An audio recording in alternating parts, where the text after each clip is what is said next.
Bonjour Marie. Hello Karima.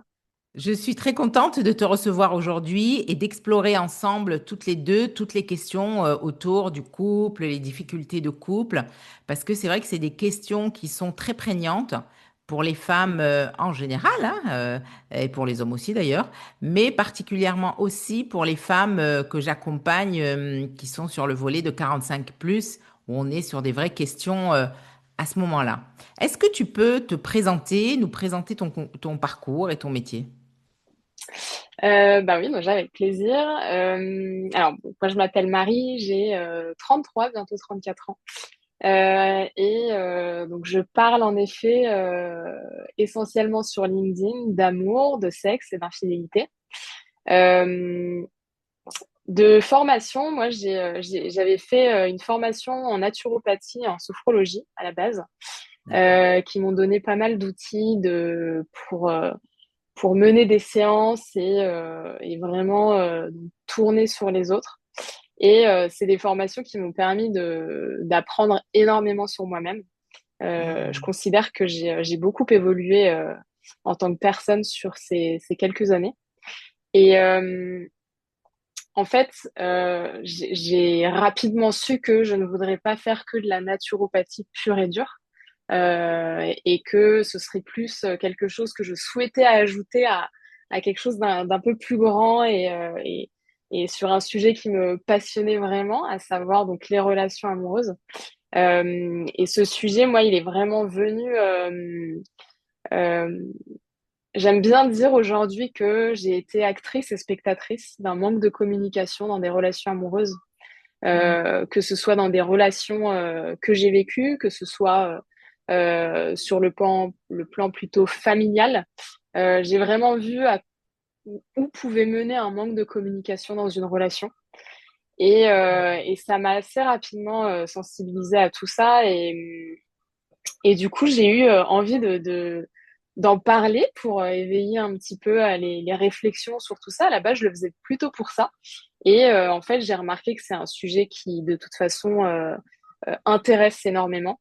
Euh, j'ai, je le vois sur LinkedIn, c'est un petit peu paradoxal parce que tout le monde n'interagit pas forcément avec mes posts parce que bah, LinkedIn reste un réseau quand même assez professionnel et donc tout le monde n'a pas Hmm. forcément envie que son réseau professionnel voilà, voit que il interagit avec tel ou tel post qui aborde les relations de couple, les infidélités, tout ça. Mais ça se passe du coup pas mal en privé et c'est vraiment, je considère que j'ai beaucoup de chance aussi d'avoir tous ces témoignages, ces retours. Et donc j'ai décidé de vraiment développer un accompagnement sur le thème des relations amoureuses. Et donc j'accentue vraiment sur le côté communication. Euh, mais c'est des accompagnements qui se font vraiment en one-one. Je ne reçois pas les couples, je reçois la personne qui vient me voir et qui m'amène sa D'accord. problématique ou son impasse. Et du coup, on travaille autour de tout ça. J'ajoute, quand j'en juge nécessaire, de la sophrologie ou des éléments de naturopathie pour nourrir vraiment cet accompagnement qui se fait sur à peu près, on va dire, entre 3 et 6 mois selon les personnes, si elles préfèrent espacer ou non les séances.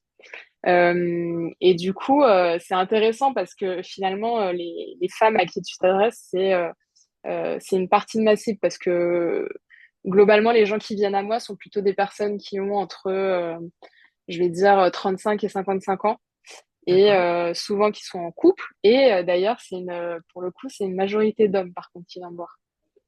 Intéressant. Donc voilà. Mm. Hmm. Et quand tu dis, tu accompagnes sur cette question sur les relations de couple et quand tu dis je mets le focus sur la communication, c'est vrai qu'on pourrait se dire spontanément, c'est le premier problème. Ouais. En fait, c'est quelque chose que je remarque.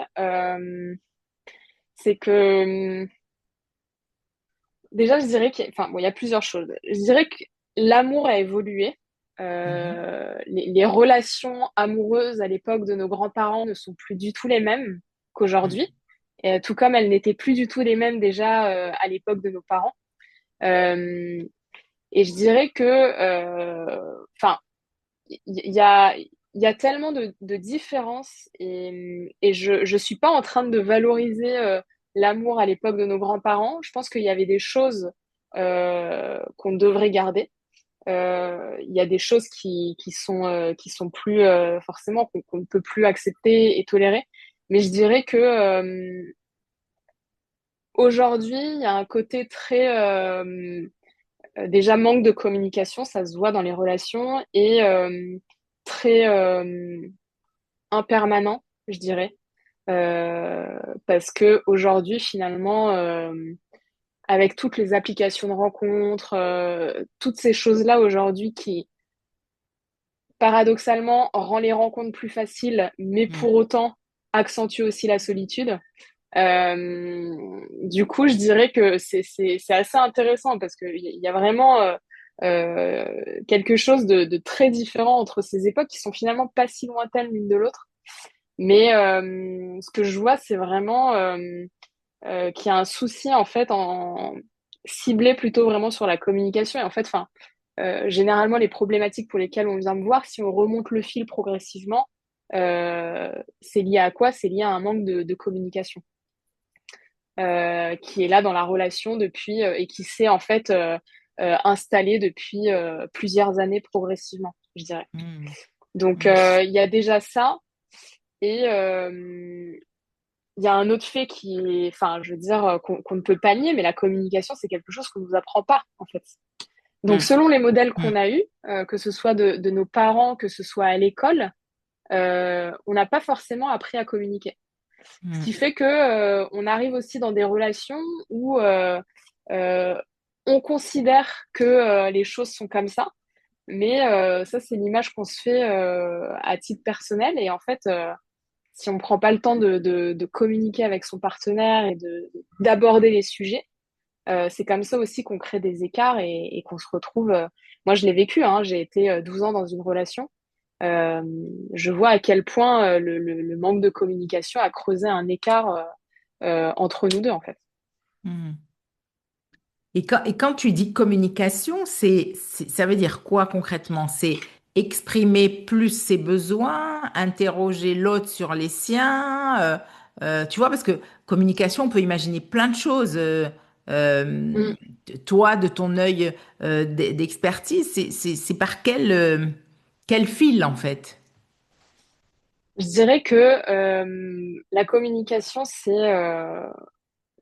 quelque chose qui est très, c'est quelque chose qui est difficile à maintenir. C'est-à-dire que si aujourd'hui vous avez une très bonne communication dans votre relation, ça ne veut pas dire que vous aurez une très bonne communication dans toute votre relation. Hmm. Et ça, c'est quelque chose auquel il faut être vraiment vigilant. Et en fait, moi, la communication, c'est ce que je dis souvent, même à mes clients quand on en parle, c'est que c'est pas juste dire les choses. C'est pas juste Hmm. dire là, je suis en colère ou je suis pas bien. C'est créer l'espace aussi pour que l'autre se sente à l'aise de nous dire les choses, parce que c'est un échange.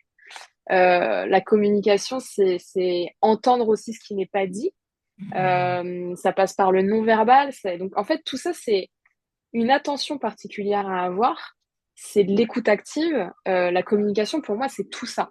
Et la communication, elle se joue pas dans les moments d'épanouissement et vraiment de total bonheur dans la relation, parce que ça, c'est facile de dire je t'aime, de dire qu'est-ce que je suis bien avec toi, même s'il y a des personnes qui sont un petit peu plus pudiques que d'autres. Mais euh, là où ça se complique, c'est quand il y a vraiment un sujet à aborder, quand il y a un point où on n'est pas sûr que l'autre en face soit du même avis que nous, c'est vraiment là où ça se joue en fait.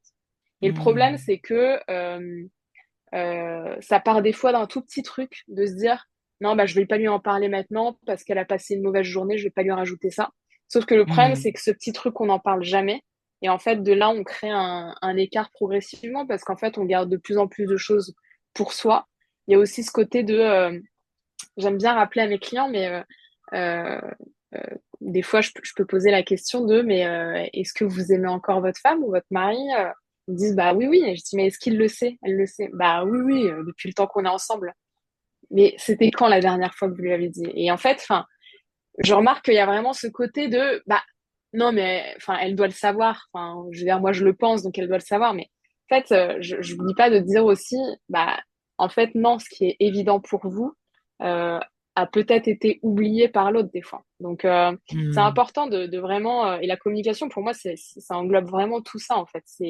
Mais c'est une vigilance un petit peu permanente de l'autre parce que c'est vraiment aussi voir quand l'autre va pas bien et lui donner l'opportunité de pouvoir parler, en fait. C'est Hmm. vraiment un jeu d'échange, en fait. Hmm. C'est ça, c'est vraiment la question d'être attentif ou Ouais. attentive à l'autre, à son état. Et toi, qu'est-ce que tu vois le plus souvent quand les gens te disent on n'arrive pas à communiquer? C'est quoi? C'est la peur de dire des choses, la honte, la culpabilité? C'est quoi qui fait que c'est pas si facile que ça en fait? Alors, il y a souvent des croyances limitantes qui se cachent derrière D'accord. tout ça. C'est euh, l'image qu'on se fait d'une réaction, de dire, bah, je Hmm. vais lui dire ça, il va réagir comme ça, c'est sûr. Mais en fait, non. Des possibilités, il y en a plein.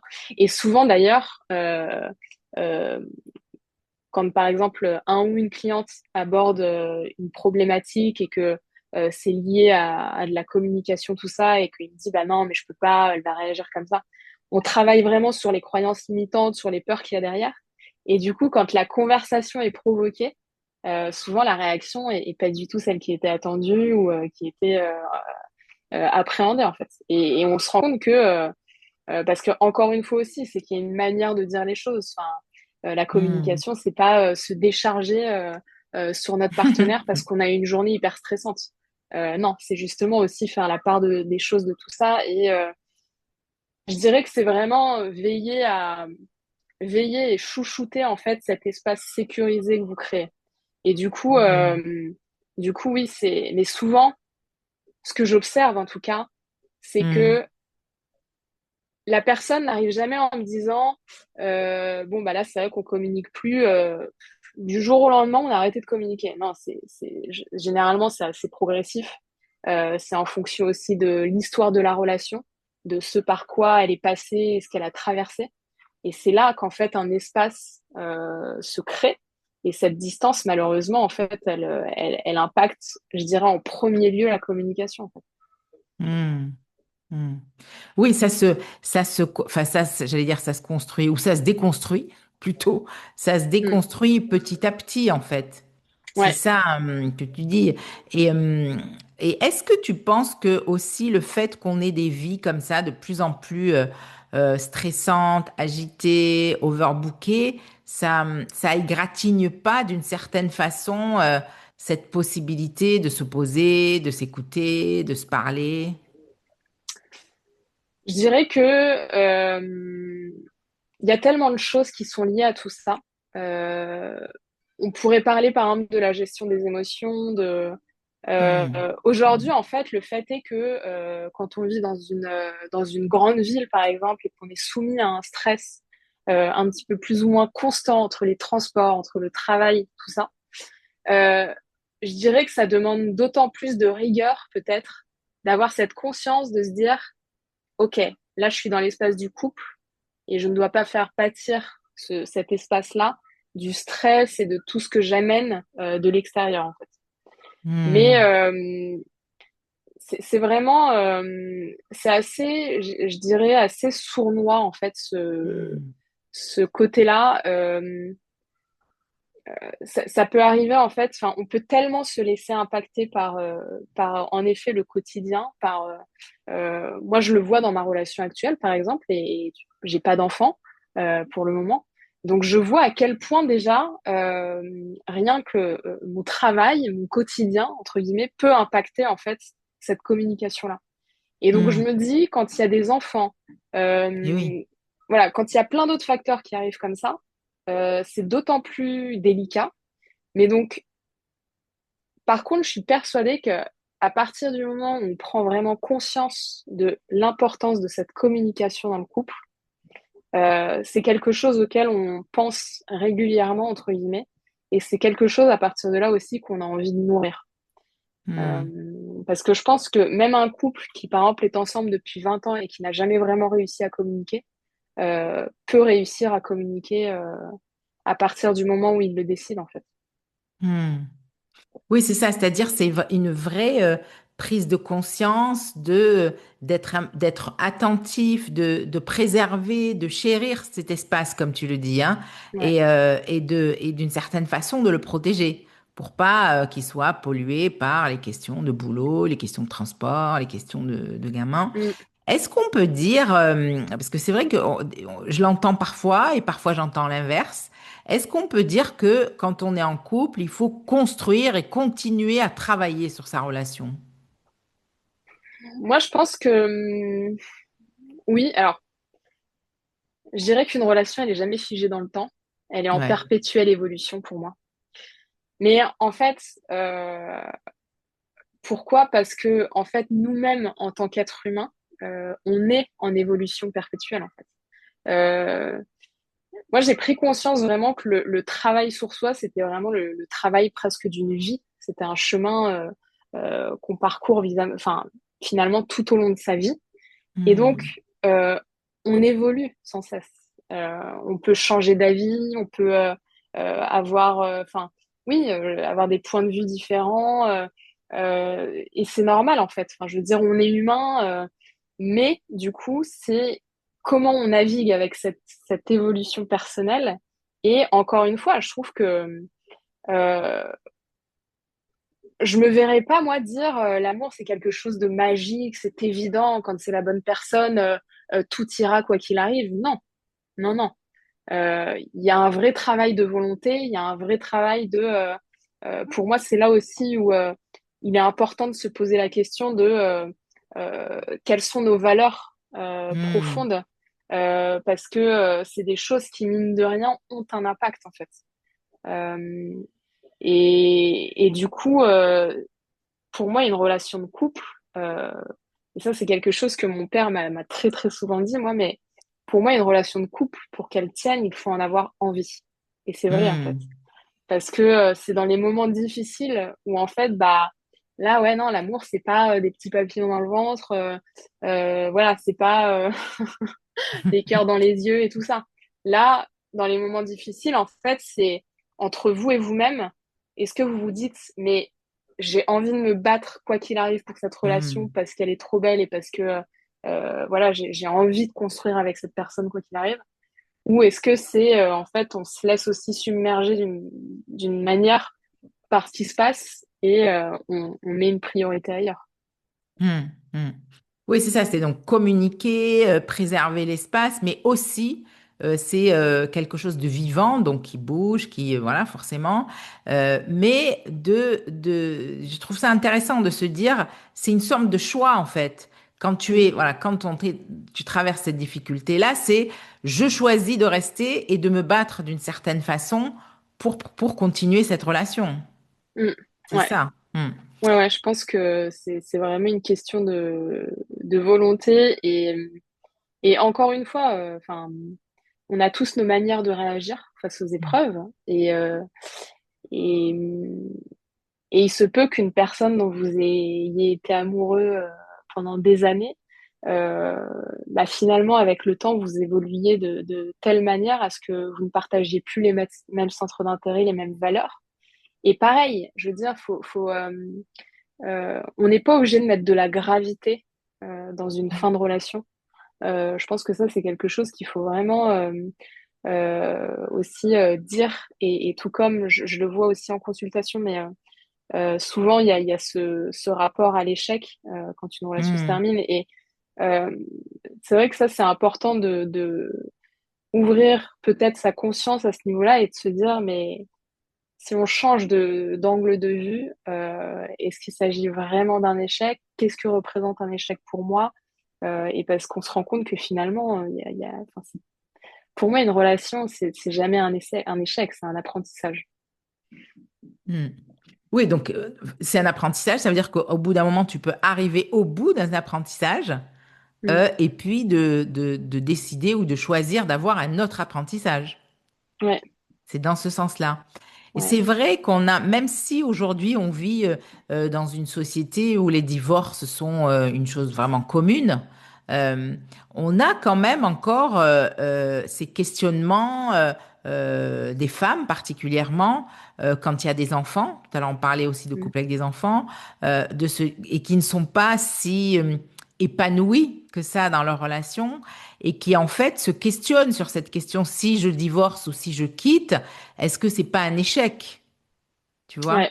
Hmm. Mm. Ça, c'est une vraie, c'est vraiment, c'est une des premières pensées presque. Et je dirais d'autant plus quand il y a des enfants. Hmm. Mais il y a souvent ça qui revient, en effet, cette notion d'échec. Il y a aussi un petit peu le sentiment de se sentir redevable des enfants Hmm. et de leur bonheur, et de se dire que bah, si papa et maman se séparent, ça fera le malheur des enfants.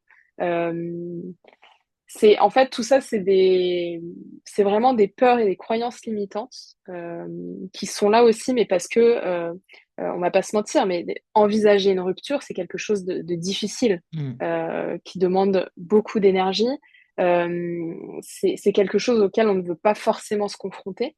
Euh, Hmm. Moi, la rupture de ma première relation, j'ai mis des mois avant de vraiment verbaliser que ça y est, ça s'arrête, c'est trop pour moi, j'arrête. Hmm. Donc, et le cerveau à ce côté de le changement fait peur. Donc, Oui. surtout quand on arrive à un certain âge aussi, mais c'est une peur qui est souvent là, je le vois. C'est bah oui, mais bon, moi à mon âge, je vais pas retrouver quelqu'un aussi facilement que si j'avais ton âge, tout ça. Mais tout ça, ça fait partie vraiment des croyances limitantes et que j'aborde en séance. Et finalement, ce qui est beau aussi dans tout ça, c'est de voir que on peut dépasser ça, Hmm. Oui, c'est vraiment. important, c'est ça. C'est important. À la fois, on peut dépasser ça et à la fois, aujourd'hui, c'est possible aussi. C'est pas une fatalité, hein. C'est pas Ouais, parce que tu termines une relation que c'est fini, quoi. Tout est fini sur le volet relationnel au sens général ouais, du terme. Et ça, c'est vrai que c'est important de le dire et de le redire, hein, aux femmes autour de la quarantaine, même si la société aussi, hein, il y a le poids social aussi, hein. Le bien poids sûr. social aussi, tu vois, te fait peser sur, bon, elle a divorcé, elle est un peu vieille, tu vois, elle va pas retrouver quelqu'un, etc., etc., quoi. Mm. Ouais, ouais. Ça, c'est un vrai sujet, en effet. Mais je pense que, encore une fois aussi, enfin, euh, en fait, ça passe aussi beaucoup par l'importance qu'on accorde nous-mêmes aux choses, en fait. Hmm. Si de base, nous-mêmes, on accorde une importance au physique, par exemple, bah, de se voir vieillir, d'arriver à un certain âge et de se séparer, et de se dire, bah, voilà, je suis plus aussi peut-être jolie que je l'étais il y a à 20 ans ou quoi que ce soit. Ça renforce forcément cette peur. Mais encore une fois, tout ça, c'est des peurs et des croyances limitantes qu'on peut vraiment dépasser. Enfin, moi, je l'ai vu en séance, c'est vraiment, et souvent, enfin, quand on prend le temps de creuser ce qu'il y a derrière Hmm. vraiment tout ça, c'est là où vraiment on règle aussi un petit peu ce problème, cette peur, parce que c'est jamais anodin, hein. Mais, Hmm. Hmm. Hmm. mais non, non, c'est totalement quelque chose qu'on peut dépasser. Enfin, et des histoires, on en entend plein de personnes qui retrouvent l'amour à 40, 50, 60, 70, 80 ans. Enfin, je veux dire, moi, des histoires, j'en ai vu plein, hein. Même Hmm. dans mon entourage, hein, mais j'entends bah, même des personnes âgées qui retrouvent un amour et c'est formidable. C'est formidable. Hmm. Hmm. Oui, c'est important de le dire aussi que c'est pas un arrêt, que c'est une ouverture du possible, même si socialement, voilà, on a encore ces images-là. Et quand tu as des femmes comme ça qui sont hésitantes, qui bon, sont pas bien dans leur couple, mais quand même, il y a un côté de peur ou de flip, et puis aussi, il y a la question économique, hein, pour aussi, hein, certaines femmes Mm. qui sont moins indépendantes financièrement. Toi, tu leur dirais quoi pour prendre la décision juste pour elles? Bah, moi, j'aurais tendance à dire que, et ce qui peut être peut-être une vision un peu naïve, mais en premier abord, moi, j'estime que, et c'est quelque chose qui m'a beaucoup aidé, moi, à prendre ma décision quand je me suis séparée, euh, mais j'ai tendance à dire que on n'a qu'une vie, du moins on n'en vit qu'une à la fois. Mm. Euh, et en fait, on mérite bien euh, d'être heureux le plus longtemps possible dans cette vie-là, en fait. Et donc, moi, enfin, j'ai toujours tendance à penser que on a un apprentissage, il y a une leçon qui se cache derrière chaque chose qui nous arrive. Euh, à quel point on y est sensible et à quel point on est prêt à s'y confronter. Mais du coup, pour moi, il y a jamais de raison suffisamment valable euh, de rester avec quelqu'un qui ne fait pas notre bonheur. Mm. Parce que, enfin, je veux dire, euh, après, enfin, encore une fois, hein, chaque personne est différente et moi, en consultation, je vois, chaque personne arrive avec sa problématique, avec son histoire, son contexte, son cadre. Mais souvent, encore une fois, tout ça, c'est des aspects qui peuvent se travailler. Et la question financière, elle est basée sur quoi?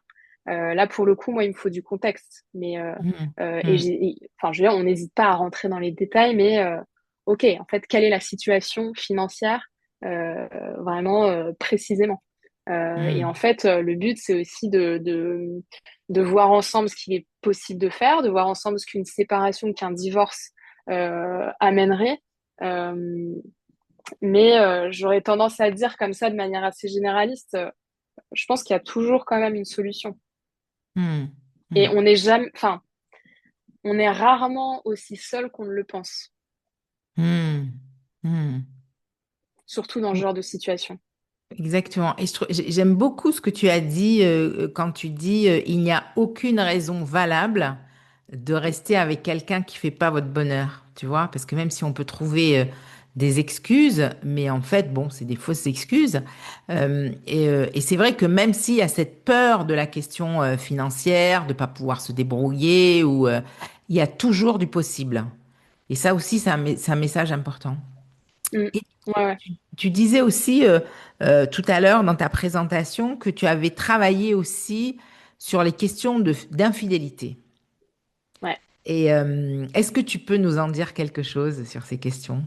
Ouais, bien sûr. Bah, en fait, c'est un sujet sur lequel je me penche énormément en ce moment parce qu'il y a des chiffres qui sont là et qui, selon moi, euh, on ne peut plus fermer les yeux dessus. Clairement, oui. Je pense que, enfin, donc, euh, à titre informatif, hein, l'infidélité aujourd'hui en quelques chiffres, c'est un homme sur deux, une femme sur trois aurait déjà été infidèle, Au moins une fois. au moins une fois dans sa vie. C'est Hmm, énorme. Enfin, c'est énorme. pour C'est moi, énorme.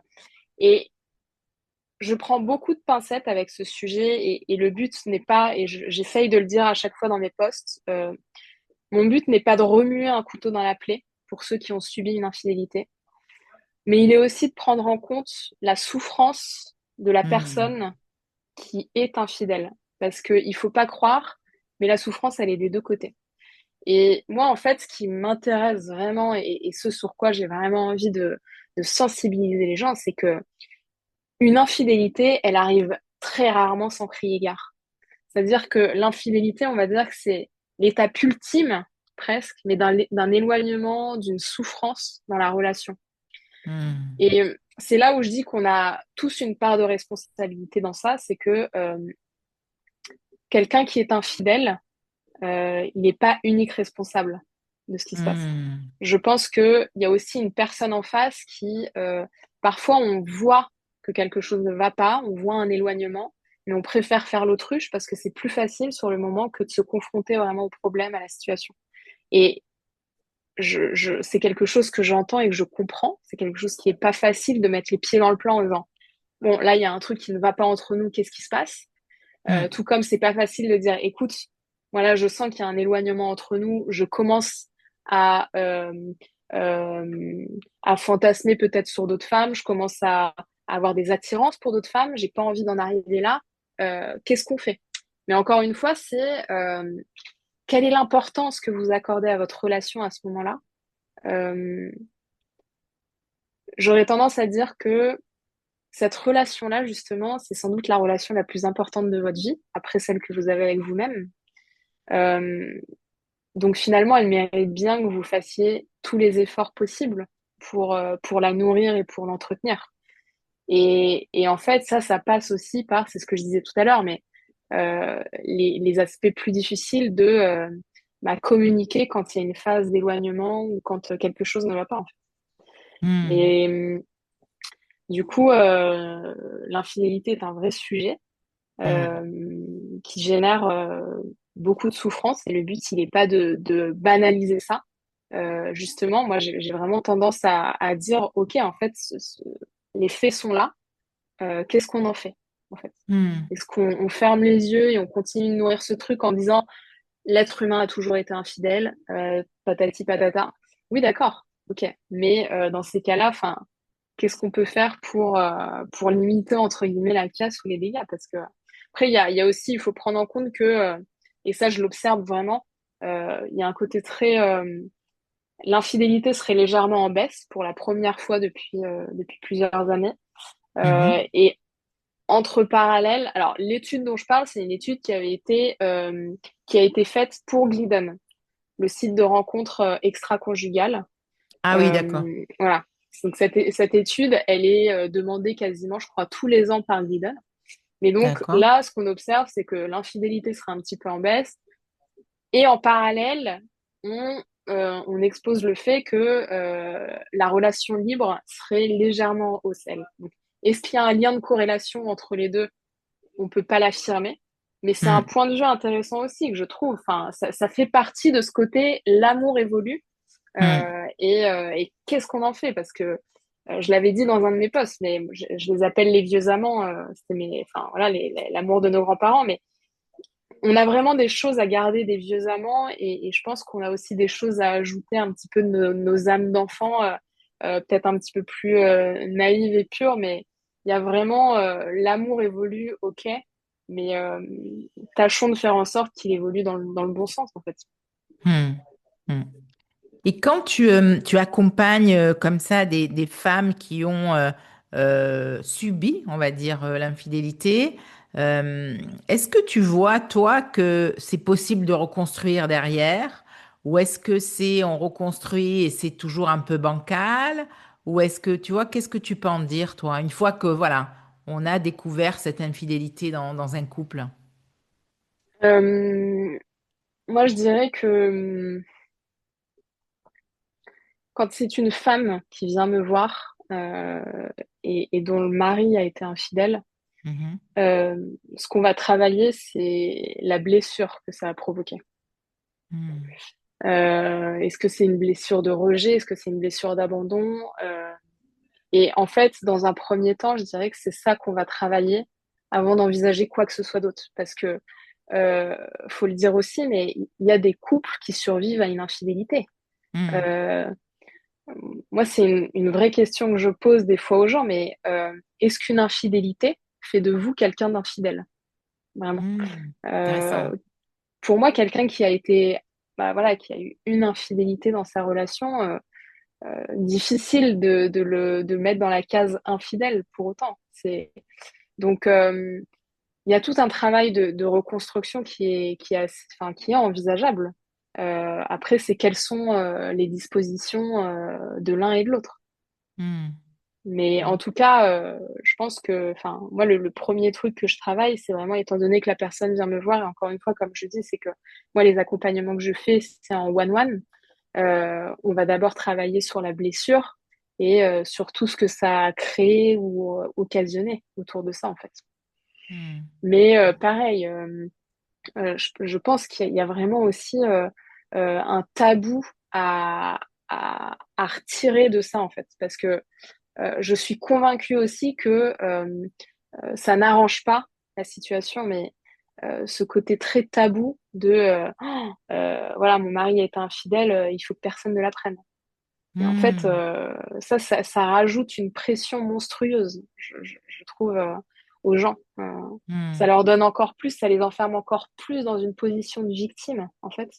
Et je suis pas sûre que ce soit la meilleure des approches pour surmonter ça. Hmm. Mm. Oui, c'est important de le redire parce qu'il y a à la fois ce que ça cause comme blessure, effectivement. Ensuite, il y a qu'est-ce que ça produit dans notre couple. Et Mm. enfin, qu'est-ce que ça renvoie à l'extérieur sur notre entourage, quoi. C'est vrai que la charge, elle est lourde, du coup, hein. C'est Ouais. une triple charge, en fait. Ah bah, c'est bien simple, il y a des personnes qui n'osent pas le dire à leur famille, hein, qui Hmm, n'osent pas en parler à leur famille, à leurs amis, à la fois pour le côté, bah, euh, elles vont juger mon mari ou ma femme, hmm, chose que la personne n'a pas forcément envie, en fait. Parce que la personne, hmm, à ce moment-là, elle voit pas forcément son mari comme le méchant de l'histoire. Peut-être que cette personne, elle a suffisamment aussi de maturité et de prise de hauteur pour se dire, bah, en fait, j'ai pas été toute blanche de mon côté.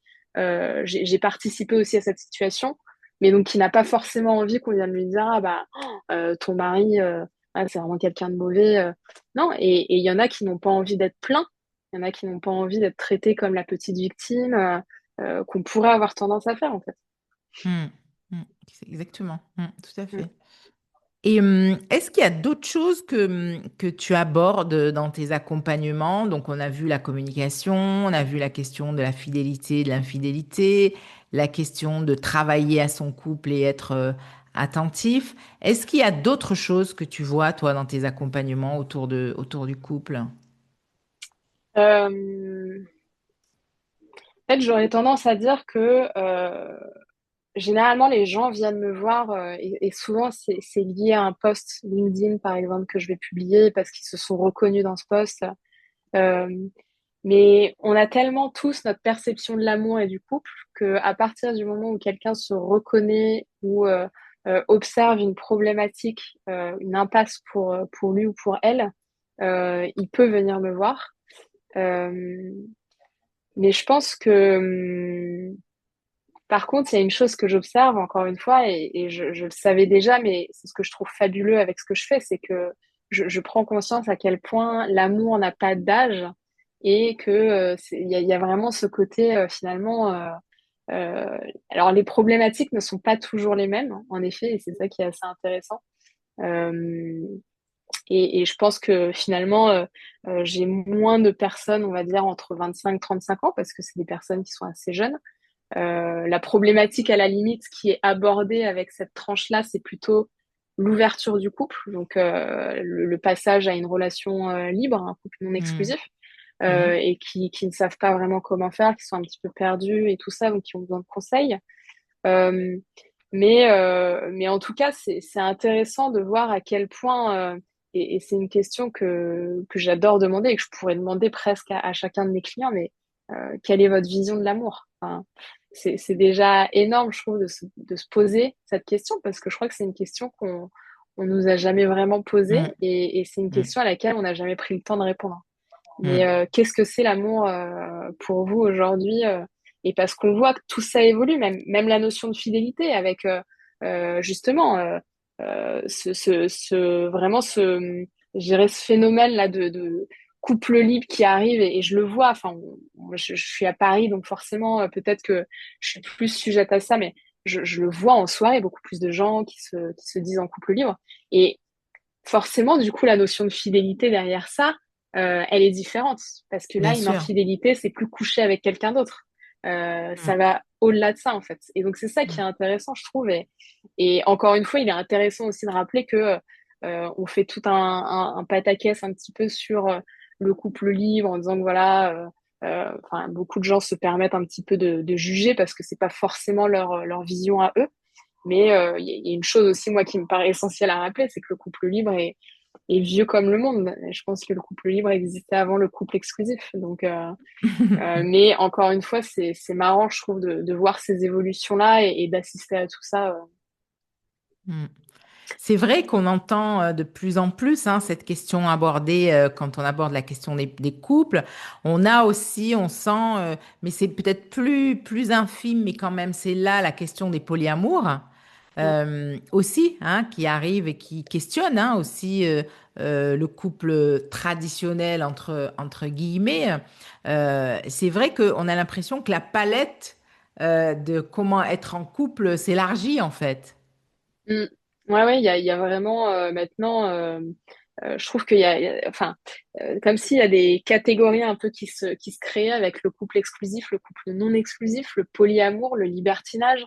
Et c'est marrant parce que même là, en fait, il y a pas d'âge. Enfin, finalement, aujourd'hui, on peut voir des gens de un peu toutes les générations, entre guillemets, mais il y a des personnes de 50, 55, même plus, qui sont en polyamour, ou qui sont en couple non exclusif. Et en fait, c'est juste que je pense qu'aujourd'hui, c'est quelque chose dont on parle plus, Mm, on en entend plus mm, parler.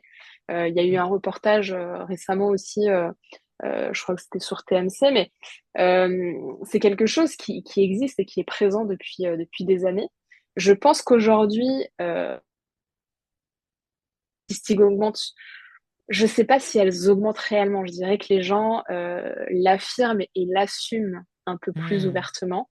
mm, Euh, mais pour autant, voilà, et encore une fois, je crois qu'il faut laisser de la place à tout ça et c'est intéressant de garder une ouverture d'esprit sur ça et de se poser la question.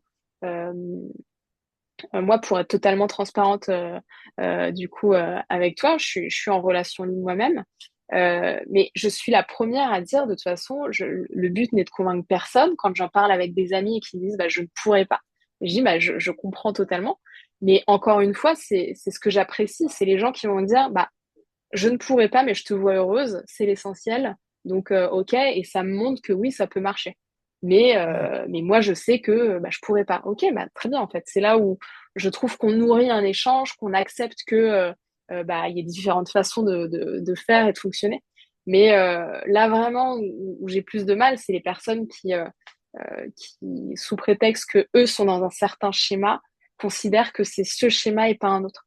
Euh, mm, mm. faut considérer chaque être humain, je pense, dans son unicité. Et comme je dis, il y a autant de relations qu'il y a de personnes, en fait, parce que Oui, exactement. chaque couple est unique et même deux couples exclusifs seront complètement différents parce qu'ils n'ont pas forcément les mêmes valeurs, les mêmes visions et tout ça. Donc, à partir de là, c'est des choses à peut-être juste à prendre en compte, ouvrir un petit peu ses esprits sur tout ça. Mais c'est Mm, intéressant, c'est hyper intéressant aussi. Même le polyamour, tout ça, c'est dans les échanges. Enfin, moi, c'est quelque chose que j'adore même aborder en soirée, tout ça, parce que, encore une fois, il y a des fois des échanges qui sont très pertinents et on sent que les gens, c'est un sujet vraiment qui vient les, pas les troubler, mais qui les force à vraiment réfléchir et à se questionner. Et ça, c'est intéressant. Et je pense mm. que c'est quelque chose d'essentiel. Il faut jamais cesser de se questionner dans la vie.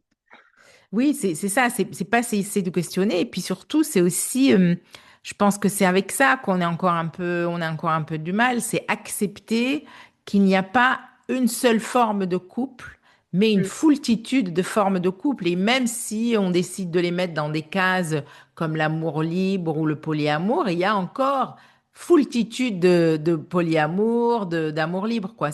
mm, C'est vraiment comme des arrangements entre deux personnes ou plusieurs personnes, en fait. Et ouais. ça, donc, forcément, ça peut être que différent. Ouais, tout à fait. Et j'invite, moi d'ailleurs, les gens à ne jamais idéaliser des relations, à ne jamais dire leur relation, j'aimerais avoir la même. Non, c'est quelle relation tu vas construire qui va faire vraiment ton bonheur. Parce que ce qui fonctionne pour les uns ne fonctionne peut-être pas pour toi. Hmm, Et encore une fois, on a toujours tendance à voir chez les autres ce qu'on n'a pas.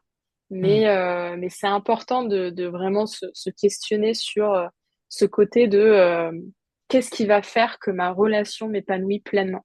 c'est Et ça. ça passe aussi beaucoup par l'épanouissement personnel. Et je suis la première moi, à conseiller, même dans les couples, que ce soit exclusif, non exclusif, hein, euh, toujours garder un temps pour soi, en fait. Pour moi, c'est fondamental. C'est essentiel à l'épanouissement Hmm, d'un couple. C'est que un couple ne peut pas aller bien si déjà personnellement on n'est pas bien, en fait. hmm. C'est primordial, ça, hein. On arrive à la fin de notre échange Ouais, et je trouve que c'est très important de garder ça, ce que tu dis, c'est-à-dire se réserver du temps pour soi. Et mm, aussi, la première chose, c'est si on est plutôt bien avec soi-même, il y a des ouais, chances pour qu'on soit bien dans son couple, en fait. ouais, C'est ça que tu ouais. dis. C'est vraiment, moi, il y a une phrase que j'avais beaucoup aimée et qui, je trouve, qui vraiment éveille un petit peu les consciences et éveille à la réflexion, mais euh, la bonne personne pour vous, c'est la personne qui vous fera tomber amoureux d'elle, forcément, celle qui vous fera tomber amoureuse de la vie et celle qui vous fera tomber amoureuse de vous-même.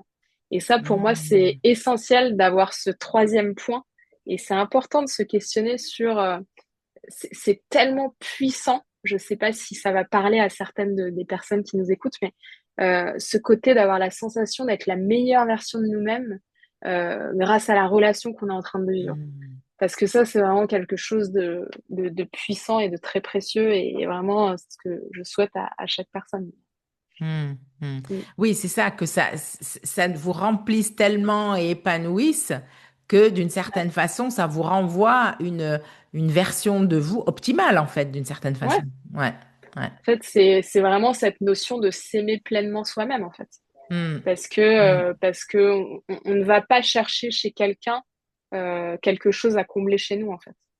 c'est On ça. va vraiment optimiser, en fait, je dirais, la personne qu'on est avec toutes ses qualités et ses pardons. Et c'est OK, en fait. Enfin, la perfection n'existe pas. Faut Clairement. arrêter avec ça. Ouais. Clairement, et c'est vrai que là, tu abordes un sujet qui est très important, hein, qui est, et on le voit hein, très régulièrement, de être en relation parce que l'autre comble quelque chose qu'on Ouais. n'a pas, qui nous manque, comme si on attendait en fait de l'autre qui nous rende heureux.